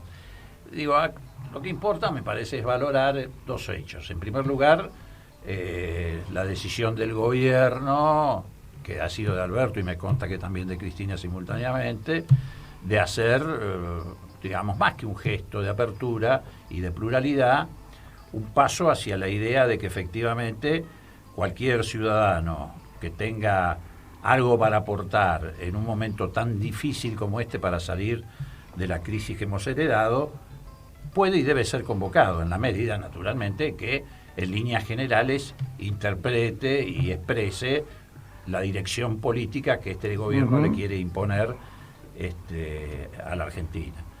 Y el otro gesto que hay que valorar es el de Ricardo Alfonsín, que efectivamente se incorpora a esta idea de... No se incorpora al frente de todos, se incorpora la idea de acompañar a un gobierno en un momento tan complicado.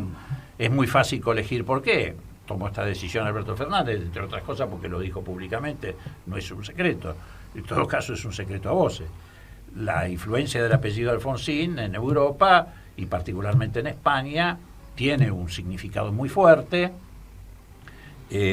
porque bueno, en aquel momento ese apellido conectó también con un fenómeno de recuperación democrática en España que venía desarrollándose.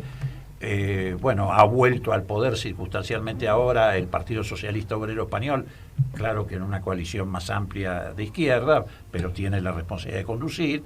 El Partido Socialista Obrero Español tenía una relación particular y privilegiada con Alfonsín.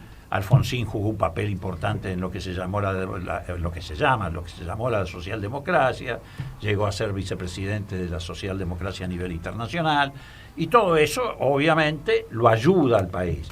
Y lo que importa es que Ricardo se ha prestado a contribuir con esa ayuda. Me parece que esto está muy bien visto por mucha gente, a mí me consta, por mucha gente, muchos ciudadanos del común.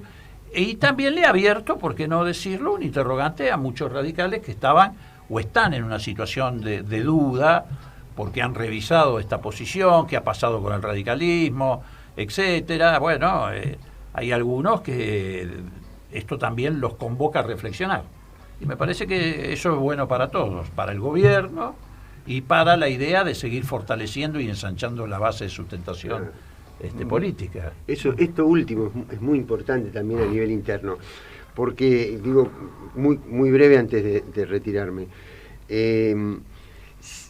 frente a las peleas que hay que dar, las luchas fuertes que tiene que dar la Argentina para reparar, para restañar todos los daños sufridos en estos últimos 4 años, si se tratara solo de un frente político, no sería suficiente. Tiene que haber sustentación sindical, de movimientos sociales, de movimientos del pequeño y mediano empresariado, pero además me parece muy inteligente la decisión de Alberto de que a ese 48% que sacó el Frente de Todos, al haber convocado al sector de La Baña, para algunas responsabilidades de gobierno, y a sectores del Partido Radical, porque desde el punto de vista político, digamos, subrayando, acentuando esto último que decía Leopoldo, me parece que le permite ampliar la base de ese 48% y me parece una cosa muy inteligente sumado a todos los argumentos que daba Leopoldo recién, ¿no? Sí, pensemos, yo tomo el ejemplo de Labaña porque ya me lo había olvidado, el ejemplo de Labaña. Sí, sí. Marcos Labaña es funcionario del gobierno a través del INDEC, no se pasó al Frente de Todos, de hecho el bloque parlamentario es un bloque parlamentario... Bolini, que fue candidato... Eso te iba a decir, está en el directorio del Banco Nación. Exactamente, y además el bloque parlamentario es un bloque parlamentario diferente al del Frente de Todos.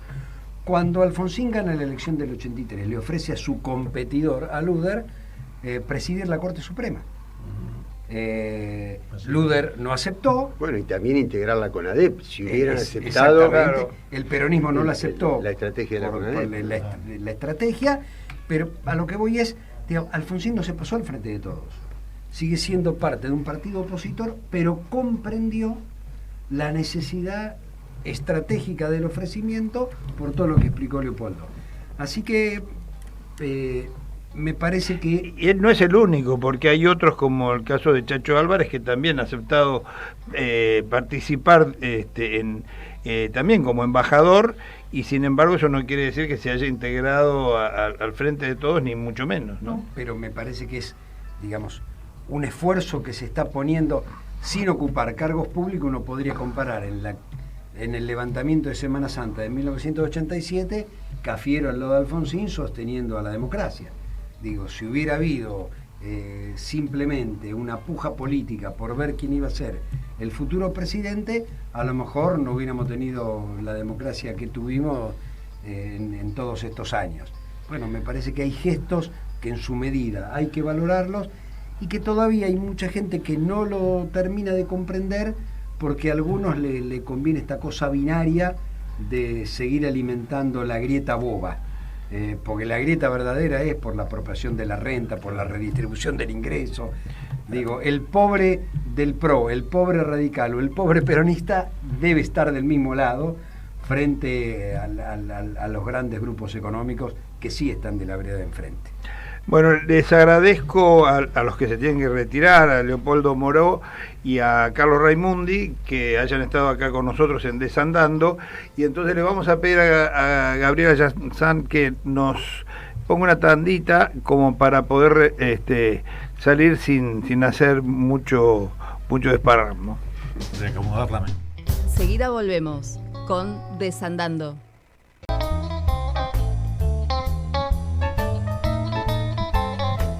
Bueno, estamos nuevamente aquí en Desandando por Radio Caput. Han tenido la deferencia de venir a visitarnos Leopoldo Moró y Carlos Raimundi, que se tuvieron que retirar ahora porque tenían otros compromisos, pero seguimos muy bien acompañados por Gustavo López y Juan Ramos Padilla. Hay muchos temas para tocar, pero a mí me interesaría conocer la opinión de los amigos con el tema del brutal asesinato de Fernando Báez en Villa Gesell. Es un tema que se ha tratado bastante, se ha hecho una gran crítica al rugby como hacedor de gente violenta, constructor de gente que tiene cierto halo de superioridad, que se llevan un poco las cosas por delante. Pero da la casualidad que estos muchachos no son los típicos jugadores de rugby de la oligarquía, que son los hijos en algunos casos los hijos del poder o los hijos del poder económico. Estos son gente más de clase media, que pertenecen a un club que su principal actividad es el remo, y entonces el tema del rugby es una actividad secundaria y son vistos como digamos, los desclasados del club. Y yo creo precisamente que en estos muchachos puede haber influido mucho la apología al delito, la apología a la violencia que se ejerció desde el poder durante los últimos 4 años. Todas esas cosas que el expresidente Macri decía que estaban muy bien, como la doctrina Chocobar, o como lo que pretendía Patricia Bullrich de que la policía no diera la voz de alto antes de disparar, y todas esas cosas generaron un caldo de cultivo para la violencia, que yo creo que también es uno de los elementos que hay que tener en cuenta cuando estos jóvenes se sienten impunes, se sienten que están llevando adelante la política que les han inculcado durante los últimos años. No sé, ¿qué opinan ustedes? A mí me parece que eso algo tiene que ver también. A ver, a mí la verdad que no sé por dónde entrarle, pero lo que se me ocurre es esto que ha pasado es tan injusto, tan absurdo, tan tremendo. Me pongo en el rol de los padres de Fernando, ¿no? Y uno dice, bueno, a ver, ¿cómo resignificar la muerte? Digo, ¿qué hacer para que esto tenga algún sentido? Porque digo, también le tenés que encontrar el sentido a algo que no lo tiene. Digo, no es que se enfermó, murió de anciano, digo, lo mataron salvajemente sin ningún porqué. Entonces uno dice, bueno, hay que resignificar la muerte, y para mí la única resignificación que puede tener es que esto sirva para que no vuelva a pasar. Tenemos una sociedad enferma de violencia que lo expresa de muchas maneras, lo expresa de esta, pero en la misma semana hubo golpizas a la salida de los boliches que no mataron a otro de casualidad. Ayer balearon a uno en Ramos Mejía, en Pinar de Rocha. Entonces uno dice, bueno, a ver, ¿cómo lo tenemos que encarar como sociedad? Es claro que si desde las autoridades, desde la televisión y desde tantos lugares se fomentó la violencia, la excitación a la violencia, el odio, el rencor, bueno, más la situación económica, digo, por algún lado tiene que salir. Digo, si esto se fue alentando tanto tiempo, tiene que salir por algún lado. Pero yo pienso es, ¿cómo volvemos a evitar esto? Digo, ¿cómo se dialoga, no sé, en los colegios, en el sistema educativo, en los clubes, en los clubes que forman a estos pibes, para que esto no vuelva a ocurrir? Digo, lo que pasó ya pasó. Mataron a alguien, digo, destrozaron a una familia, mataron a un pibe, y hay un montón que van a pasar la mitad de su vida dentro de una cárcel. Digo, todo es una locura. Unas cuantas familias más destrozadas. Porque exactamente. Sin embargo, a mí me parece que este es un hecho más que ha sido tomado por los medios de comunicación. Esto, el que ha estado tantos años en la justicia los ve. Hay temas que los toman los medios de comunicación y generan las polémicas, ¿no? Acá están todos los condimentos, hay una cuestión de clase, hay un deporte que tiene cierto significado y da para hablar mucho, hay una familia que sufre mucho, hay 10 familias también que van a sufrir muchos años tal vez, abogados mediáticos, esto da para mucha televisión, pero no es un hecho único, es uno más, lamentablemente, de la brutal violencia que hay sobre todo en la provincia de Buenos Aires. Por eso es muy bueno la designación de Sabina Frederich, creo que se dice así. Sí, así es. Por fin una antropóloga, que ha dicho que va a convocar para enfrentar el tema de la seguridad a distintos sectores sociales, ¿no? Esto es salirnos de la vieja idea de más policías, leyes más severas, pero nadie te habla de cómo hacemos para disminuir la violencia. Por lo menos no quiero tirar alguna idea para que se discuta. La pobreza está acompañada siempre esto a veces lo interpretan mal, ¿no? con la falta de servicios, no solamente los servicios de agua, luz, los básicos, sino que ni siquiera tienen servicio de policía.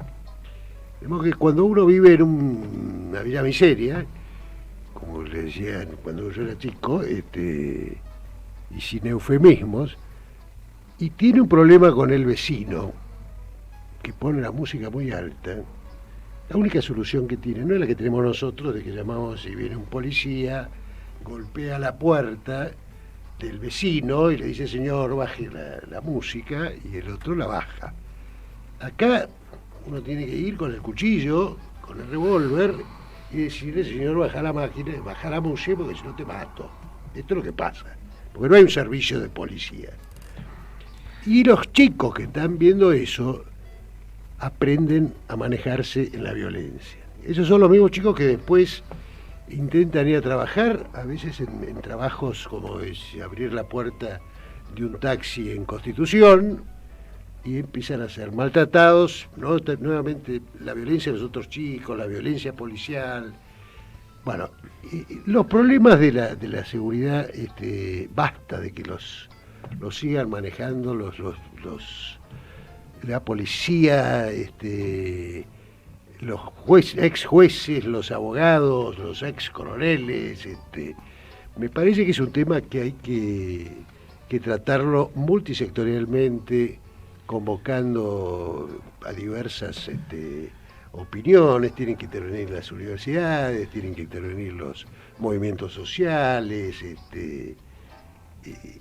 No es solamente la discusión de mano dura y mano blanda que venimos haciendo hace mucho tiempo. Hay que empezar a hablar en serio de la seguridad.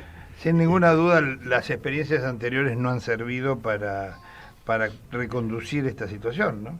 Y las únicas alternativas que veníamos escuchando, ¿no? Por eso tengo gran esperanza en Sabina, las únicas eran, o pongo más policía, pongo leyes más rigurosas, bueno, y con eso nunca se soluciona nada.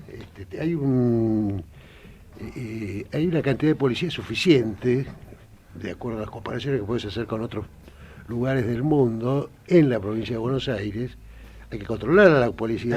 Yo te iba a decir, entre otras cosas, hay que reeducar a la policía, porque muchas veces, ante estas situaciones, la policía desaparece. Bueno, pero la policía tiene que pasar por la Universidad Nacional, hay que cambiar los planes de estudio, hay que rehacer todo eso. Pero mientras tanto, lo primero es bajar los niveles de violencia.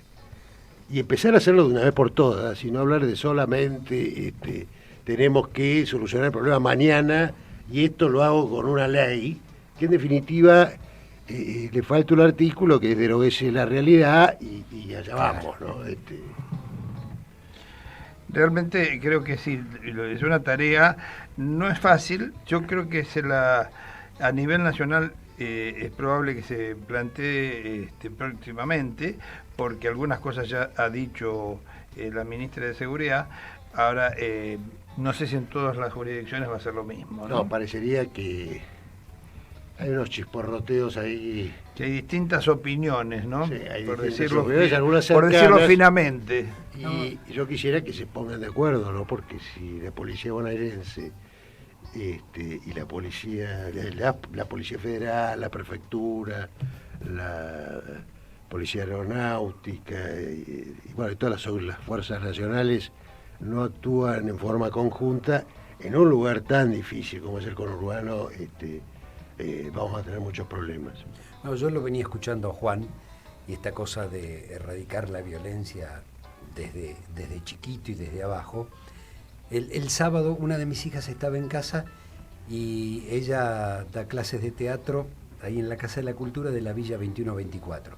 Y estaba comentando algunas experiencias entre hermanos de 6 años, 7 años, que lo resuelven a las trompadas. Sí, claro. Pero como algo absolutamente naturalizado. Y ahí está la mediación de la autoridad, que en este caso es la profesora, la maestra, la seño, que interviene para, a través de distintos trabajos, resolver el problema de otra manera que no sea a las trompadas.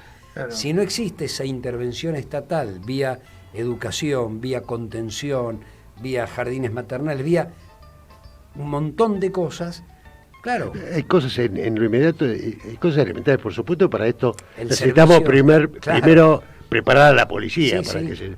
Pero hay cosas que son elementales y uno las sabe. La mujer policía es mucho más eficaz para los problemas de violencia en la calle. Que hoy vemos tipo que le tocaron el auto y se agarraron Sí, a trompadas. Sí, sí. Y a los tiros también a veces. Los policías no tienen Sí, que andar claro. solos, tienen que andar de a dos. Bueno, suponete acá en la capital federal, es tan difícil controlar. Vos pasás por una comisaría y hay 5 patrulleros. Es tan difícil controlar que esos patrulleros Están circulando, claro. Son 50 y pico de comisarías, con 2 personas que hagan 20, caminen por las comisarías. Bueno, hay cosas que no se hacen por desidia o porque están esperando estas leyes milagrosas o más Pues policía, más Son presupuesto. que nunca estilos termina. enquistados que cuesta mucho a los viejos policías cambiarle sus costumbres, y aunque se las pretendan cambiar no hacen caso, pues se sienten con la disposición de hacer lo que quieren, ¿no? Por eso la policía, el servicio penitenciario, hay que sacarlos de sus guetos. Las policías se suelen tener sus escuelas de policías y sus universidades de derecho generalmente. Y bueno, eso tiene que desaparecer. Esto tiene que... Sí, además, como decía, que era la universidad. Se hizo eficazmente Pasaba con las Fuerzas Armadas. Sí, se hizo eficazmente con las Fuerzas no Armadas. del todo, faltó un poco. No, está bien. Pero lo sacaron un poco del gueto. Pero se mejoró bastante. Hay barrios policiales también, entonces ellos... Sí, además la escuela de policía tienen que ir a la universidad pública. Y por supuesto, y debería ser una formación específica durante un tiempo que no sea tan breve como el que es hoy. Además hay transformaciones políticas que necesita. Los intendentes ahora tienen unas ciertas policías, que es peligroso eso, porque pueden transformarse en algún caso en banda, ¿no? Tiene que haber una policía que integre todo eso, o que por lo menos monitoree muy bien. Pero al mismo tiempo el intendente tiene que tener incidencia en quién va a ser el comisario de su partido.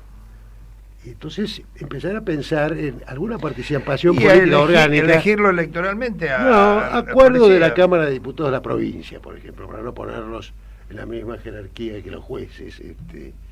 Pero se podría llegar a hacer una reestructuración donde se vote al jefe de policía de ese municipio. Y entonces te votan, a veces yo todavía, es como el juicio oral, el juicio por jurados.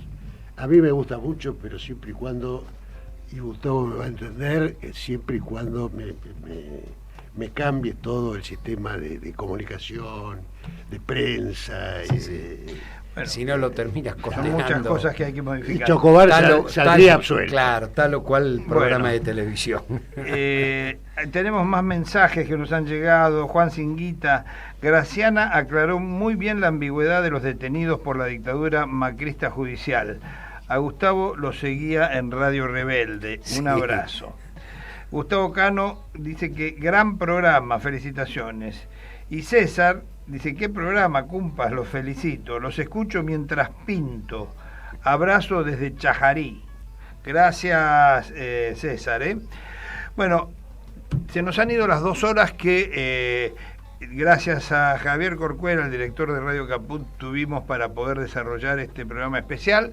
Así que quiero agradecerte, Juan Ramos Padilla, por tu presencia y tu compromiso. Llegar hasta el final, no como otros, no quiero decir quién, pero... Y lo mismo a Gustavo López, que además fue una especie para mí, por lo menos en mi caso, que no milito todo el tiempo en política, de encontrarme con amigos que no los veo seguido. Exactamente. Antiguos compañeros de ruta que eso no se pierde nunca. El camino ha sido largo y todavía queda por andar, ¿no? Gracias, Gustavo, gracias, Juan, a vos. Gracias a Radio Caput y a nuestros oyentes, por supuesto. Incluimos a Gabriela Ayazán, nuestra operadora, que ha estado tan gentilmente poniéndonos en el aire. Y nada, el próximo lunes, sí, en el horario habitual de las 20 horas, Desandando va a estar nuevamente con todos. Muchas gracias y hasta entonces. Esto fue Desandando. Desandando en Caput.